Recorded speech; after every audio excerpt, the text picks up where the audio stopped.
jangan dekat-dekat dengan kelompok tersebut. Dan kelompok tersebut biasanya itu tadi mencaci maki Siti Aisyah. Subhanallah, Siti Aisyah dibilang pelacur. Dan Allah Maha Adil. Allah Maha Adil. Kalau di dalam hukum Islam, coba lihat. Di dalam hukum Islam bahwa jika ada seseorang mengatakan, menuduh orang lain berzina, maka dicambuk 80 kali. Yang nyambuk adalah hakim. Kalau anda berkata, kau berzina, ngadukan ke mahkamah, Pak Hakim, saya dituduh orang ini berzina, dicambuk orang ini 80 kali, menuduh orang lain berzina, dicambuk. Yang dituduh siapa? Siti Aisyah. Tapi Allah Maha Adil, mahkamah mereka tidak mencambuk, tapi mereka punya keyakinan setiap tahun mencambuk diri sampai berdarah-darah. Dan itu setiap tahun rumah sakit mereka penuh dengan orang-orang sakit dan bahkan mati karena korban mencambuk diri sampai berdarah. Itu hukuman karena kurang ajar dengan Ummul Mukminin Siti Aisyah radhiyallahu anha. Coba buktikan. Berita hari ini, berapa ada di rumah sakit sana?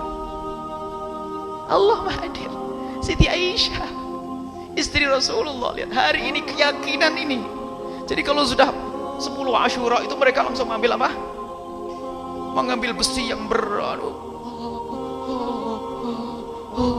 bisa berdarah. Itu rutin.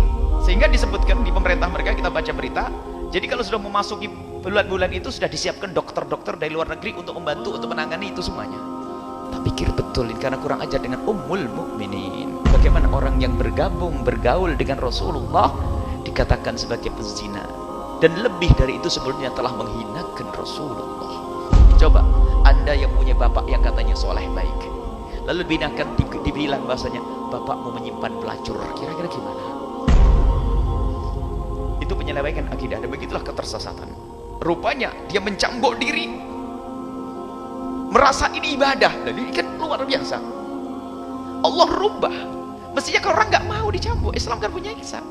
Mestinya kan dicambuk kontep kan berat. Gara-gara saya menuduh orang berzina, dicambuk kan berat. Dicambuknya pun cambuk ini. Tapi tidak, mereka meyakini sampai Allah jadikan itu keyakinan bagi mereka, dan yang bisa melakukan kemuliaan sampai keluar darah. Itu saya ikuti berita itu, terus ada berita wajib. Saya ingat memang kalau kita kurang ajar, makanya jangan suka mencaci, apalagi menuduh zina.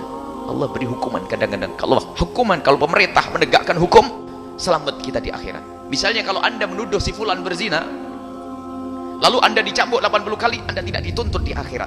Yang menjadi masalah, anda menuduh orang berzina kok belum dicambuk, bakal dicambuk di akhirat nanti. Dan mengerikan lagi, Allah kirim hukuman, kita dicambuk. Alhamdulillah. Dan itu mencambuk diri.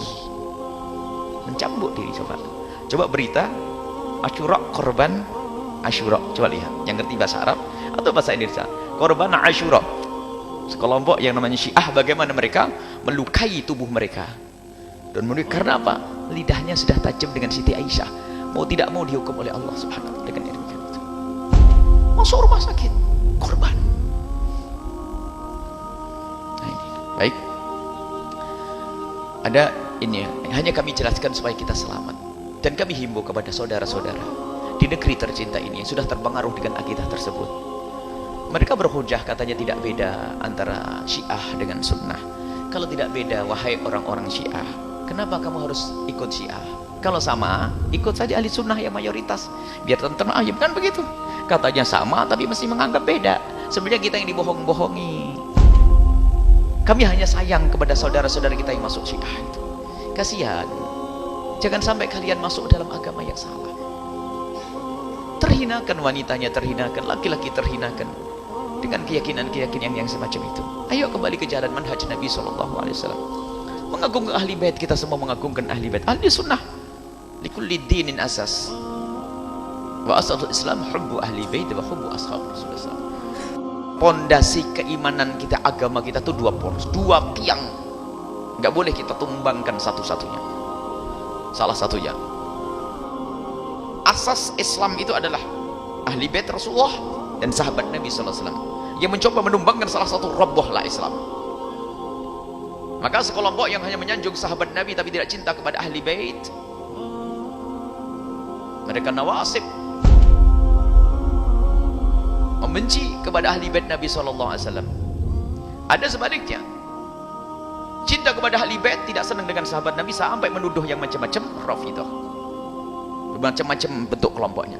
Tidak, kita harus sahabat Nabi dan juga ahli bait Nabi Sallallahu Alaihi Wasallam. Baik, ini sekelumit saja tambah.